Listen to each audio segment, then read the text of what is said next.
Escola Municipal Nossa Senhora do Perpétuo Socorro, disciplina Língua Portuguesa, professor Elton David, turma 8º ano, regências nominal e verbal. Regência verbal e regência nominal. Releia parte do artigo 53 do ECA. A criança e o adolescente têm direito à educação.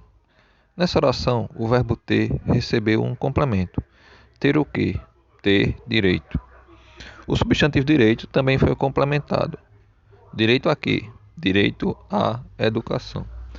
As relações de complementação dizem respeito ao mecanismo de regência de verbos e de nomes, que será estudado nesta sessão.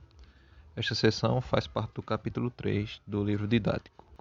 A frase analisada, retirada do artigo 53 do ECA, apresenta dois tipos de complementos. Então temos inicialmente a criança e o adolescente tem, o verbo ter, exige complemento, quem tem sempre alguma coisa, e nesse caso aqui, direito. Ainda assim, não era possível terminar a frase aí. A criança e o adolescente tem direito, não ficaria completa. Então, quem tem direito a alguma coisa. Nesse caso, a educação. O a com acento grave, para indicar o processo de crase, porque quem tem direito a alguma coisa. Essa alguma coisa é a educação. Lembrando que crase é um processo de junção de dois sons semelhantes.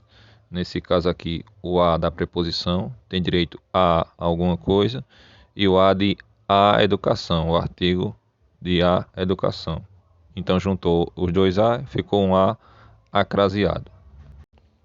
Leia este trecho do romance Bom Dia, Camaradas, do escritor angolano Nidalo de Almeida, mais conhecido como Ondjak. O fim dos anos letivos era sempre uma coisa muito chata para mim, porque ficava com saudades dos meus colegas, das nossas brincadeiras, até dos camaradas professores, até das palavras de ordem, até de cantar o hino, até de ir ao quadro, até da limpeza geral da escola, até de jogar estátua nos corredores, embora quando se levasse uma bem esquentada, as costas ficassem a arder, ou jogar estica até sermos apanhados pelo camarada subdiretor e levarmos todos 2 reguadas em cada mão. Tudo isso era uma só coisa que um dia destes ia mesmo acabar. Nesses dias, quando me acontecia não conseguir evitar pensar nessas coisas, ficava muito triste, porque embora ainda faltassem muitos anos para o fim dos anos letivos, um dia eles iam acabar. No trecho que você leu, a sequência de segmentos iniciada com a expressão dos meus colegas relaciona elementos que, em bloco, correspondem à vivência do narrador na escola. Sintaticamente, todos esses segmentos estão ligados ao termo saudades, cujo sentido não está completo. É preciso informar o que provoca saudades. Saudades de quê? A palavra saudades, portanto, exige um complemento, que por sua vez é dependente dela. Esse tipo de relação de dependência ou subordinação é chamado de regência. Os termos envolvidos são o regente, que exige a presença do complemento, e o regido, que assume a função de complemento. Nos casos em que o regente é um nome, substantivo, adjetivo ou advérbio, a relação que se estabelece chama-se de regência nominal. Quando o regente é um verbo, ocorre a regência verbal. Acompanhe a análise dos enunciados a seguir. No primeiro enunciado temos: eu ficava com saudades dos meus companheiros. Aqui temos uma regência nominal. Haja vista que o termo regente é um nome substantivo, saudades. Eu ficava com saudades.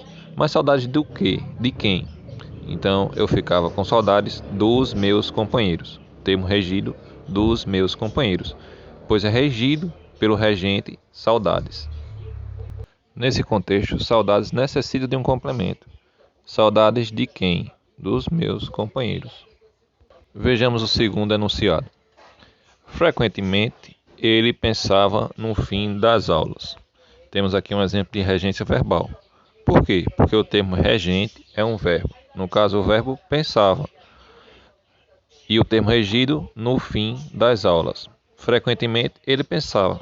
Pensava no quê? No fim das aulas. Nesse caso aqui, um complemento do verbo pensava, que tem um sentido incompleto. Necessita de um complemento. Temos nesse enunciado uma regência verbal, porque é a partir do verbo que aparece o termo regido. Atividade. Vamos a uma atividade de interpretação do trecho do romance Bom Dia, Camaradas. Questão 1. Nas escolas do passado, no Brasil, havia uma prática de castigo dada aos alunos com o uso de um artefato chamado palmatória. Retire do trecho que você leu uma particularidade da educação angolana semelhante a essa que havia na educação brasileira. Então, a palmatória era um castigo dado aos alunos que desobedecessem aos professores. Então, eles colocavam a mão e apanhavam na mão. Então, que parte do trecho se relaciona a essa prática aqui brasileira? No caso, o texto angolano. Questão 2. No início do primeiro parágrafo, há uma sequência de 9 segmentos, separados por vírgulas, que completam um único termo que expressa um sentimento do narrador. Que termo é esse? Então, vocês vão retomar lá qual é o termo regente a esses complementos. Questão 3. Quais palavras foram usadas para relacionar esses segmentos ao termo indicado na resposta anterior? Então, vocês vão olhar para a estrutura do texto e observar quais são essas palavras que estabelecem relações dos segmentos, ou seja, dos complementos, ao termo indicado, ou seja, o termo regente. Questão 4. A palavra até foi usada em alguns dos segmentos.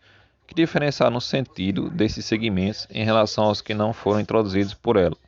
Então, vocês vão observar os segmentos que foram usados, iniciados por até, e os que não utilizaram-se desse até. E que diferença de sentido há entre usar e não usar esse início por até? Questão 5. O narrador indica que todos esses segmentos constituem, em seu imaginário, um único bloco. Copie o trecho do texto em que se explicita isso. Então, vocês vão localizar no texto esse trecho. Questão 6. Sintetize em um período a ideia central do trecho. Então, aqui é a capacidade de resumir que vocês vão trabalhar. Muito obrigado pela atenção e até a próxima.